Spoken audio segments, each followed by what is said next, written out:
सो आज का जो टॉपिक है वो बहुत ज्यादा इम्पोर्टेंट है और ये बहुत ज्यादा इम्पोर्टेंट इसलिए क्योंकि ये लास्ट टॉपिक है आपका सोशल जस्टिस का। ये है आपके अर्बन पैराडॉक्स का चैप्टर। इसमें हम यूजुअली मिडिल क्लास के बारे में पढ़ेंगे, अर्बन पॉवर्टी के बारे में पढ़ेंगे, अर्बनाइजेशन के बारे में पढ़ेंगे कि कैसे एक अर्बन सिटी जिसको हम इंजन ऑफ ग्रोथ भी बोलते हैं उसमें हम आर्किटेक्ट ऑफ इनइक्वलिटी भी देखते हैं कि एक बड़ा शहर है, उस बड़े शहर के बीच में ही आपको वहां गरीब बस्ती देखने को मिलती है। ये एग्जाम्पल आपका सेम एग्जीक्यूट होता है बैंगलोर में भी, मुंबई में, जैसे मुंबई में धारावी देखने को मिलता है। एक इफेक्टिव फ्रूटफुल सिटी के आसपास आपको एक स्लम देखने को मिलेगा। सेम ये आपको दिल्ली में भी देखने को मिलेगा। दिल्ली में भी आपके अगर सीपी है तो सीपी के बगल में आपको कुछ एक स्लम एरियाज देखने को मिलते हैं, या तो फिर आपको यमुना के पास में देखने को मिलते हैं। ये सेम एग्जिस्ट करता है हर सिटी के साथ कि जहाँ सिटीज फ्लरिश हो रही है वहीं बगल में स्लम्स हो रहे हैं। तो ऐसा क्यों है? इसके बहुत सारे रीजंस है। ये मार्केट की वजह से हो सकता है, माइग्रेशन की वजह से हो सकता है, एक्सक्लूजन की वजह से होता है, या वीक गवर्नेंस की वजह से हो सकता है। तो अर्बनाइजेशन जो है वो इंडिया का एक कोर स्ट्रक्चरल ट्रांसफॉर्मेशन है। मतलब आप समझोगे अर्बनाइजेशन का मतलब ये नहीं है कि सिटीज डेवलप होती चली जा रही है। अर्बनाइजेशन का मतलब है कि पीपल का परस्पेक्शन या पर्सपेक्टिव जो है वो चेंज होते चले जा रहा है। पीपल का काम करने का तरीका, पीपल्स का जीने का तरीका, उनका स्टेट के साथ इंटरेक्ट करने का तरीका, वो सब चेंज होते चले जा रहा है। ये एग्रीकल्चर डोमिनेट सोसाइटी से industry plus service dominate society की तरफ हम लोग जा रहे हैं। आज के करंट स्टेट में अगर आप ध्यान से देखोगे तो 31% ऑफ पॉपुलेशन जो है वो अर्बन एरियाज में रहती है, और सब बोला जाता है कि 2035 तक 40% of the population urban areas में रहेगी। तो मतलब आप समझ रहे हो कितना ड्रास्टिक स्पीड से हम लोग बढ़ते जा रहे हैं। मतलब दशक वाइज मिलियंस ऑफ पीपल जो है वो सिटीज के अंदर इनकल्ट होते जा रहे हैं। पर इसका मतलब ये नहीं कि सब सुखी शांति से रह रहे हैं। आप अगर स्टेटिस्टिक्स को और क्लियरली देखोगे तो 65 मिलियन लोग जो है वो आज के टाइम पे स्लम्स में रहते हैं। तो आपको हिडन गवर्नेंस का थोड़ा सा मतलब समझना पड़ेगा। देखो, अर्बन का दो मतलब होता है। अर्बन क्या मतलब करता है एक्चुअली, अर्बन टर्म जो है, तो अर्बन के अंदर दो टाउन्स आते हैं। एक आता है स्टैट्यूटरी टाउन्स। स्टैट्यूटरी टाउन्स का मतलब होता है वो टाउन जिनको गव मतलब वो टाउन्स जिनको ऑफिशियली नोटिफिकेशन द्वारा घोषित करा गया है कि ये शहर है ना। जैसे म्युनिसिपल कॉर्पोरेशन होना, म्युनिसिपैलिटीज होना, जहां पर इलेक्टेड अर्बन लोकल बॉडीज बैठती है, तो वो एक फॉर्मल रिकॉग्नाइजेशन है। एक होता है सेंसस टाउन। सेंसस टाउन्स क्या होता है? सेंसस टाउन बहुत क्लियरली बोलते हैं कि इनका इकोनॉमी वाइज तो ये अर्बन जैसे ही दिखते हैं, इकोनॉमिक आउटपुट वगैरह और आपका थोड़ा सा डेमोग्राफी वगैरह उसकी तरफ से, लोग है ना, लोगों की तरफ से। पर इसका जो गवर्नेंस जो होता है वो रूरल पर्सपेक्टिव होता है। मतलब ऐसा है कि इकोनॉमी वाइज जो आउटपुट दे रहा है वो तो अर्बन है, पर रूरल में पंचायत या जिला परिषद ही जो है वो उसको गवर्न कर रहे हैं। तो एक सेंसस टाउन का डायमेंशंस क्या होता है? देखो, पॉपुलेशन 5,000 से ज्यादा होनी चाहिए। डेंसिटी जो होनी चाहिए वो 400 पर्सन पर स्क्वायर किलोमीटर से थोड़ी ज्यादा होनी चाहिए। इकोनॉमी 75% मेल या उससे ज्यादा मेल पर्सन जो होने चाहिए वो इन्वॉल्व होने चाहिए नॉन एग्रीकल्चर जॉब में। अब ये डिस्टिंक्शन बहुत क्रिटिकल है, क्लासिकल है। क्यों? क्योंकि मेनली अर्बन की प्रॉब्लम एग्जिस्ट करती है यहीं पर, क्योंकि हाँ, यूजुअली डिमांड मिसमैच यही होता है। हमें नीड होती है अर्बन सर्विसेज की और ये प्रोवाइड करते हैं रूरल सर्विसेज को। तो यहीं पर हमारा एक डीप मिसमैच होता है नीड्स एंड एडमिनिस्ट्रेशन का। इसके बाद एक प्रॉब्लम आती है अर्बन एग्लोमेरेशन की। अर्बन एग्लोमेरेशन एक प्रॉब्लम नहीं है, ये एक स्पिल ओवर इफेक्ट है। क्या होता है जब सिटी बढ़ती है और अगर आपने उसको सही से प्लान तरीके से नहीं बढ़ाया है तो अर्बन स्पिल ओवर इफेक्ट होता है। वो अनप्लान तरीके से बढ़ना स्टार्ट कर देती है। और ये जब अनप्लान तरीके से बढ़ती है तो क्या होता है कि एक एंटिटी बनती है जिसको अर्बन एग्लोमेरेशन बोलते हैं, जैसे दिल्ली एनसीआर हुआ, है ना। अब इसमें क्या होता है कि ये रीजन तो पूरा एक ही एंटिटी होती है, एक ही सिटी होती है, पर ये अलग अलग डिवीजन ऑफ एडमिनिस्ट्रेशन में डिवाइड हो जाती है। जैसे दिल्ली एनसीआर का जो रीजन है उसमें नोएडा, गाजियाबाद वगैरह जो रीजन है, ये अलग अलग आपके एडमिनिस्ट्रेशन में आ जाते हैं।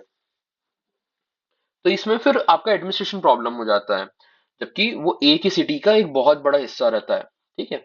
अब आपको दो रियलिटीज को बहुत अच्छे से समझना चाहिए। देखो, अर्बनाइजेशन जो है ये दो सेक्टर ऑफ पॉपुलेशन को बहुत स्पेसिफिकली टारगेट करता है। एक तो आपका वल्नरेबल मिडिल क्लास, ठीक है, और एक आपका सॉरी सॉरी सॉरी सॉरी वापस बोलता हूँ, एक जो आपका वल्नरेबल पुअर और एक आपका anxious middle class.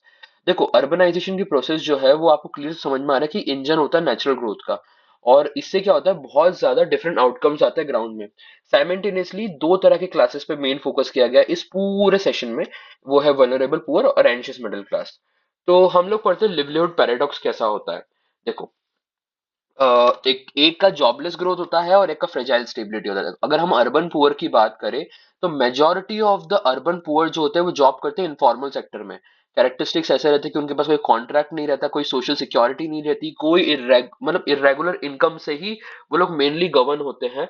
And vulnerability shocks भी होते हैं। ऐसा बोला जाता है कि 5 अर्बन पीपल से एक अर्बन पीपल, मतलब 5 में से एक जो रहेगा वो नीट होता है। नीट मतलब ना ही कोई एम्प्लॉयमेंट, ना ही कोई एजुकेशन, ना ही कोई ट्रेनिंग। तो आप सोचो उनको एम्प्लॉयमेंट देना कितना मुश्किल हो जाएगा।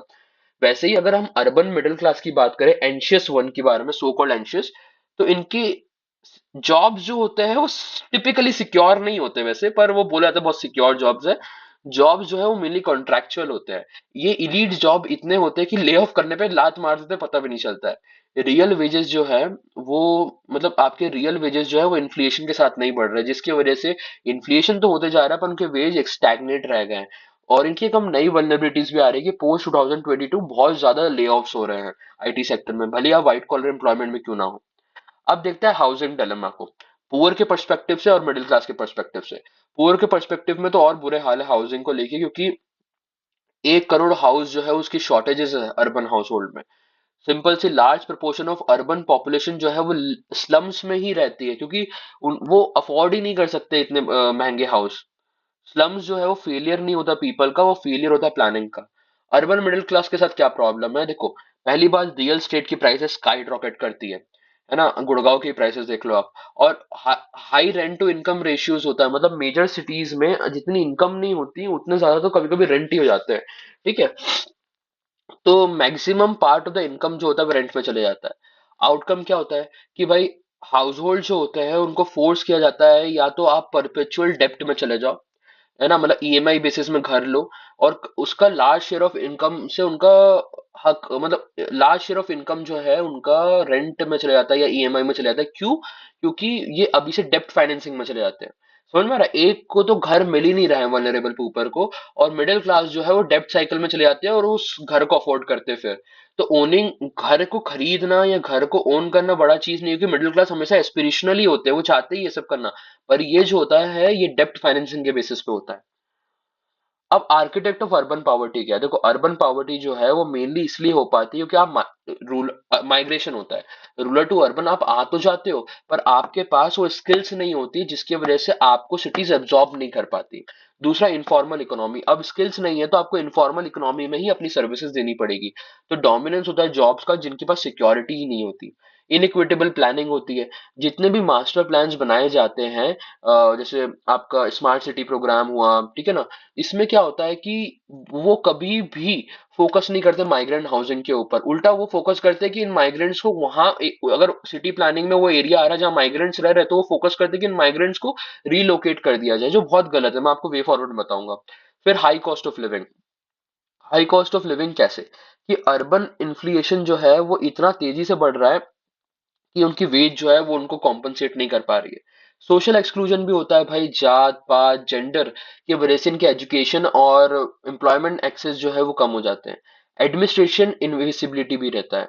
मतलब यूजुअली क्या होता है, इनके पास डॉक्यूमेंटेशन नहीं होते हैं। माइग्रेंट्स या स्पेसिफिकली कम रहते हैं, तो जिसकी वजह से इनकी वॉइस तो विजिबल होती नहीं है, इनविजिबल रह जाते हैं स्टेट्स के लिए ये। इसी के लिए आपका वन राशन कार्ड वाला जो था ना, one India one ration card वाला programme, one nation one ration card का प्रोग्राम चालू किया गया था।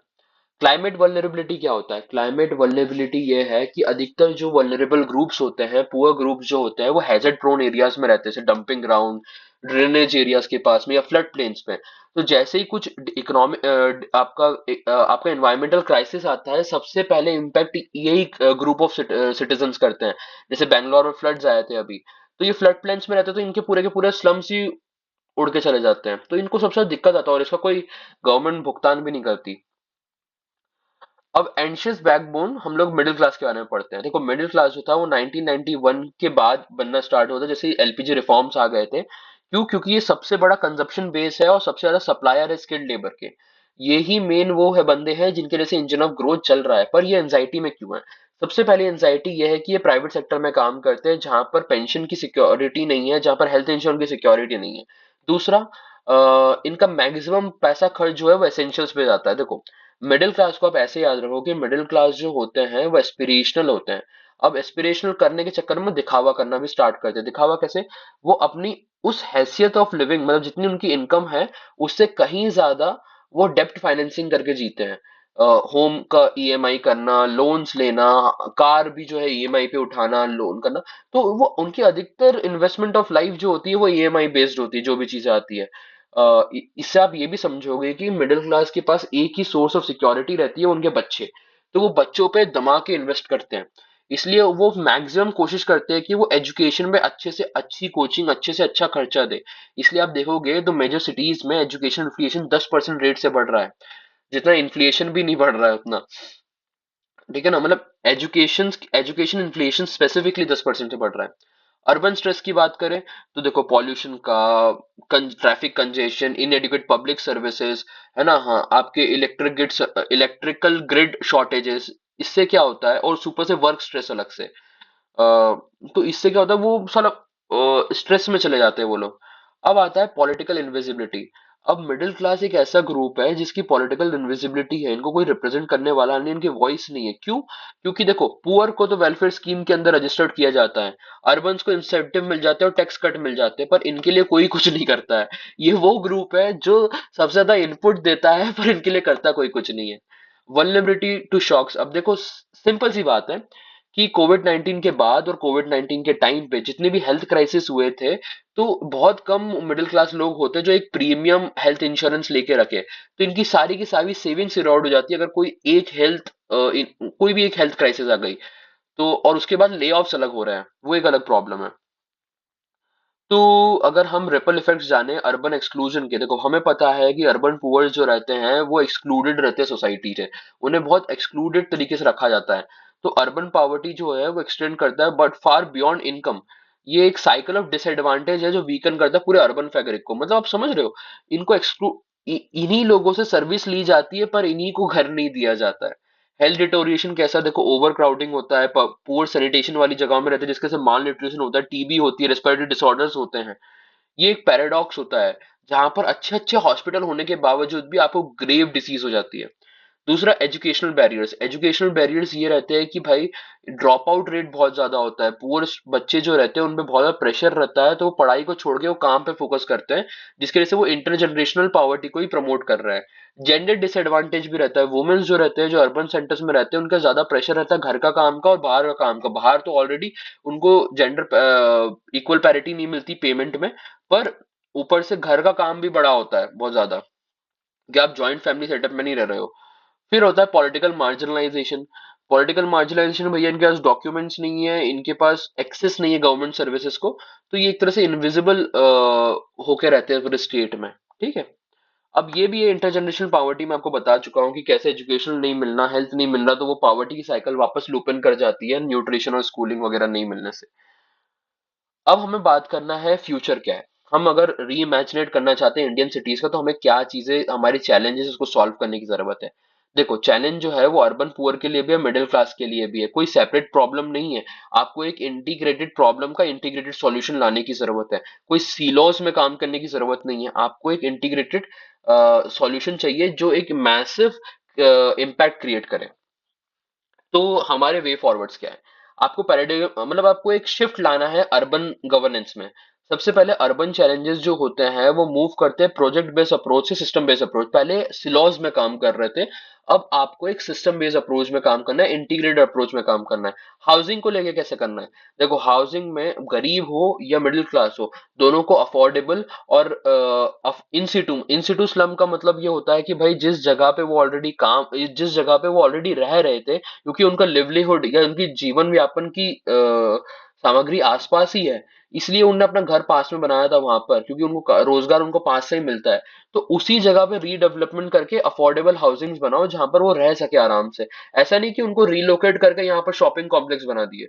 इसलिए हम लोग को इन सिटू स्लम रीडेवलपमेंट में फोकस करना चाहिए और अफोर्डेबल हाउसिंग या रेंटल्स पे फोकस करना चाहिए। Second, livelihood. लिवलीहुड के लिए सबसे मेन इशू है स्किल्स। तो आप जब एनयूएलएम देते हैं, मतलब नेशनल अर्बन लिवलीहुड मिशन जो चल रहा है, उसके साथ आपको स्किल डेवलपमेंट मिशन को भी चलाना चाहिए, ताकि इनमें स्किल डेवलपमेंट आए, थोड़ा कॉन्फिडेंस बढ़े। ये केरला ने ऑलरेडी करके रखा है। थर्ड जो है वो गवर्नेंस है। गवर्नेंस क्या है कि आपको सेंट्रलाइज नेशनल मिशन के हटा के आपको अर्बन लोकल बॉडीज को एम्पावर करना चाहिए कि वो अपने नीड्स के हिसाब से अपने मिशन चला सके। प्लानिंग क्या है, आपको कार सेंट्रिक नहीं बनाना, आपको ट्रांसिट मॉडल प्लानिंग करना चाहिए कि भाई मेट्रोज और पब्लिक ट्रांसपोर्ट को इतना स्ट्रेंथन करो कि भाई ट्रैफिक कंजेशन कम हो जाए, एयर पॉल्यूशन कम हो जाए और क्लाइमेट रेसिलिएंट हो जाए हम लोग। मतलब ब्लू ग्रीन इंफ्रास्ट्रक्चर के बारे में सोचे, ठीक है ना, हाँ। ग्रीन ग्रीन इकोनॉमी के बारे में सोचे। अब pillar of inclusive and sustainable cities क्या है, सबसे पहले आपको एम्पावर्ड करना पड़ेगा लोकल गवर्नेंस को। आपके अर्बन लोकल बॉडीज जो, उनको फंड्स दो, फंक्शंस दो, फंक्शनरीज दो, ताकि वो चेंज कर सके सिटीज को टोटली। फिर यूनिवर्सल बेसिक सर्विस, मतलब यूनिवर्सल एक्सेस होना चाहिए, clean water, sanitation, health, education, ताकि मोहल्ला क्लिनिक जैसा कंसेप्ट जो है, ताकि इनफॉर्मल वन सोसाइटी में भी वो लोग एक्सेस कर पाए। इंटीग्रेटेड अफोर्डेबल हाउसिंग, रेंटल्स को प्रमोट करो ओनरशिप से ज्यादा, क्योंकि रेंटल्स जो होते हैं वो ज्यादा लोड क्रिएट नहीं करते, पर अगर आप ओनरशिप लेने जाओगे तो आप ईएमआई ट्रैप में फंस जाते हो, ठीक है। सस्टेनेबल अर्बन मोबिलिटी के ऊपर ध्यान दो। सस्टेनेबल अर्बन मोबिलिटी का मतलब यह है कि भाई इन्वेस्ट करो heavily in public transport like metros वगैरह, ई मोबिलिटी के वगैरह, इलेक्ट्रिक बसेस की तरफ। मोटराइज ऑप्शंस कम करो ताकि ट्रैफिक कंजेशन कम हो। क्लाइमेट रेजिलियंस के ऊपर फोकस करो। क्लाइमेट रेजिलियंस का मतलब कि अर्बन प्लानिंग करो जिसमें हीट एक्शन बजट हो, हीट एक्शन प्लान लिया जाए, ग्रीन बिल्डिंग कोड्स हो, ब्लू ग्रीन इंफ्रास्ट्रक्चर हो, ग्रीन इकोनॉमी के बारे में सोचा जाए। सेंट्रल क्वेश्चन यही है कि सिटीज तो आप डेवलप कर रहे हो, पर सिटीज आउटवर्ड डेवलप नहीं होनी चाहिए। सिटीज जो ऐसी सिटीज डेवलप करिए कि सिटीज किसके लिए काम कर रही है, मेनली लोगों के लिए काम कर रही है ना। सॉरी। हम्म। तो अर्बन मिडिल क्लास जो होते हैं वो बैकबोन होते हैं इंडियन डेमोग्राफिक डिविडेंड के। बट अगर वो सबसे ज्यादा एंशियस क्लास है और अगर वो फेल हो गए तो ग्रोथ तो जरूर होगा, पर आपकी लेजिटिमेसी इरोड हो जाएगी कि भाई आपने अपने सबसे डोमिनेंट क्लास को ही सपोर्ट नहीं किया। तो अर्बनाइजेशन जो है वो एक प्रॉब्लम नहीं है जिसको स्टॉप करने की जरूरत है, वो एक प्रोसेस है जिसको मैनेज करने की जरूरत है। तो थैंक यू सो मच, मेरे को लगता है मैंने आज थोड़ा अपना बेटर देने की कोशिश की आपको एक्सप्लेन करने में। मैं और बेटर करूंगा धीरे धीरे टाइम के साथ। तो आज के लिए बस इतना ही।